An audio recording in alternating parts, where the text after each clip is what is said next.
Hey, what is up guys? I'm KBHD here, and this is the iPhone 6S.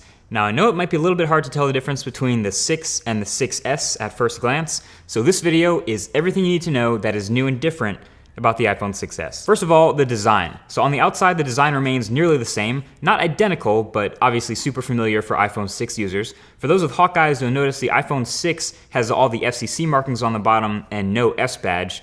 Then the 6S came out after you were no longer required to have the FCC marking, so they got rid of them, and it looks a little bit cleaner, though the S badge, I guess, looks a little bit out of place. Anyway, the main way you'll actually be able to tell if someone has the new iPhone is if they have the new pink color. You mean rose gold, right? It's pink, so. Dude, it's rose gold. It's like a pale, faded version. Seriously, it's rose gold. All right. It's rose gold. Anyway, the real difference on the outside is that Apple's now using a 7000 series aluminum, which makes for a stronger body, which means it won't bend as easily. It's even reinforced internally around the volume buttons where it bent last year. You can't see that, but it's there. Overall though, button placement, headphone jack, mute switch, etc., all the stuff is in the same place. It's still also the rounded shape of last year, and I've said this before, the rounded sides make it a bit slippery in the hands, so you already know what to do. Although, something to note, this new iPhone is thicker, taller, and wider than the iPhone 6. So your cases and skins from last year probably won't fit, depending on how precise they are. One of my favorite changes, though, on the front of the new iPhone is the new Touch ID. This new fingerprint sensor is ridiculously fast. Some might even say too fast. It's fast to the point where if you wake up your phone and unlock it with your finger on the home button, you might actually miss the notifications that you could have read on your lock screen, which is pretty funny because you can basically unlock Touch ID with just a tap now and not holding the home button. You can just touch it and it'll read your fingerprint that fast. The workaround, of course, to not being able to read your notifications or just check the time would be to use a different finger to check that or resort back to that trusty sleep-wake button. So the next big upgrade with the iPhone 6S is on the inside, the specs. So when the 3GS first came out, Apple said the S stood for speed. Technically, they haven't said anything since then, so I'm just gonna assume the S again stands for speed because this phone is insanely fast. It's rocking Apple's new A9 chip, technically a dual-core chip, but two very powerful cores, near 2 gigahertz, and 2 gigabytes of RAM, which is plenty for iOS, as we know. So multitasking is great. It keeps more apps in memory now longer than they did before. And overall, day-to-day performance is super snappy. Frame rates are consistently high. I've been using this phone for weeks, so it's not just a brand new phone being fast. Apps open and close really quickly, and performance throughout is top-notch. The 6S drops some insane scores too in Geekbench, on par with some laptops. So if that gives you any idea, this phone is blazing. Now there is one spec that's actually technically worse than it was before, and that's the battery. On paper, you actually have technically a slightly smaller battery in these new iPhones than you did in the previous. So the iPhone 6S is down to 1715 milliamp hours, and the iPhone 6S Plus down to 2750. The battery life, however, is still about the same, meaning the iPhone 6S battery is okay. It'll probably last you a full day normally, but heavy days you might find yourself needing to plug in before the end of the day.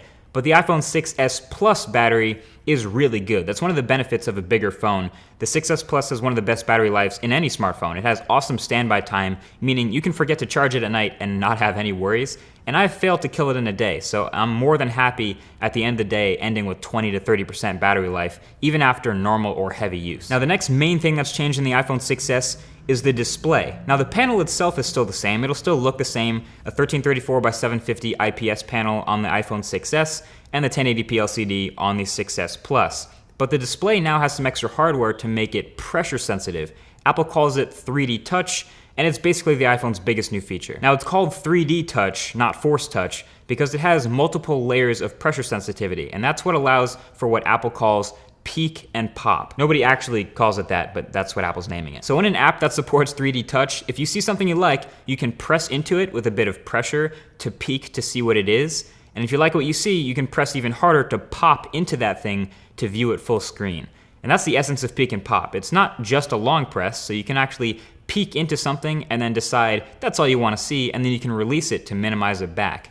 You can also 3D touch on the home screen, so apps that support it will reveal quick shortcuts to functions inside them when you press with some pressure.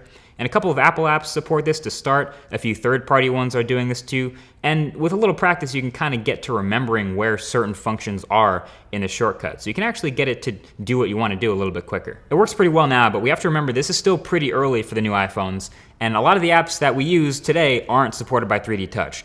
Developers, however, are getting on that, and when developers build in 3D touch functionality in a meaningful way into their apps, it'll start to build out and it'll be a lot more prevalent throughout the whole OS. So again, right now, when it's early, it seems a little bit excessive, like gimmicky, but it'll become very important in the future. When an app isn't supported and you try to 3D touch the icon on the home screen, for example, the new haptic engine gives you this quick triple buzz and it blurs the edges, letting you know there's nothing to see here. So you kind of figure out which apps have 3D touch functionality and which don't in a matter of just going around and pressing all the apps on your home screen until you find the good ones. Overall, I think 3D touch is pretty cool, but again, it will only get cooler in time thanks to developers. So the last but not least new thing on the iPhone 6s is the camera. The phone is rocking a new 12 megapixel sensor, same flash and mostly the same optics and everything, just a new sensor with the new specs to back it up. I have taken a lot of photos with my iPhone 6s Plus, partly because, I'm testing it and it's a new camera, but also because iPhones consistently encourage taking photos.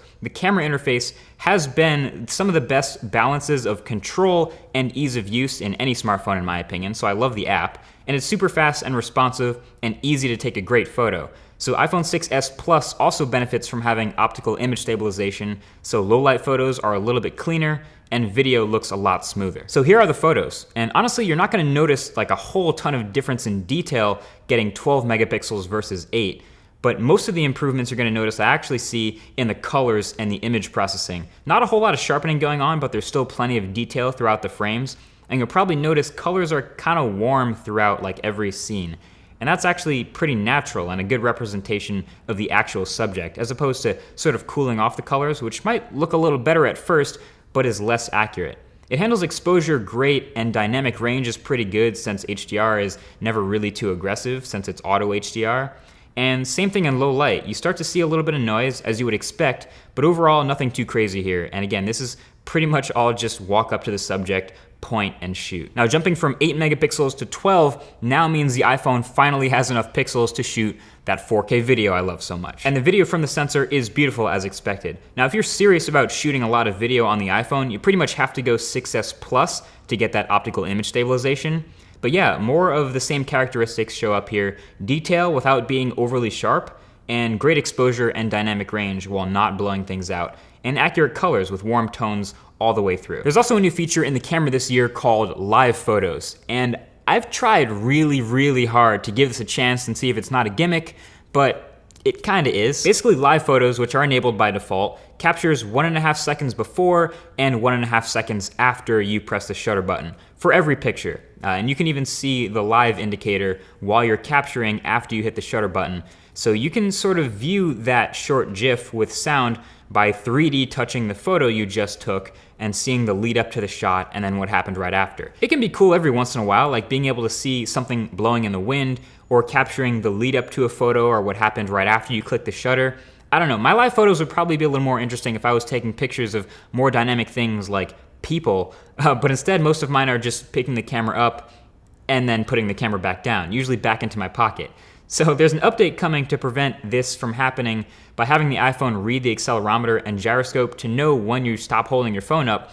But yeah, that's pretty much it for live photos. There's no way to share them, you just share the normal picture, and all you have to do with them is set them as your wallpaper or make them your Apple Watch face. Basically, I've come to the conclusion that live photos are just a really big, beautiful demo for 3D touch. And that's fine, it's enabled by default. They take up the space of 2 photos instead of 1, so not a big deal with storage. And the only way to view them is with a 3D touch, so learn it.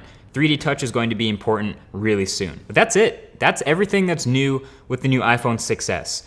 It's running iOS 9, and if you're already using a previous iPhone, you're probably already very familiar with iOS 9, so I don't need to tell you about the slightly new font or the slightly worse multitasking carousel, in my opinion.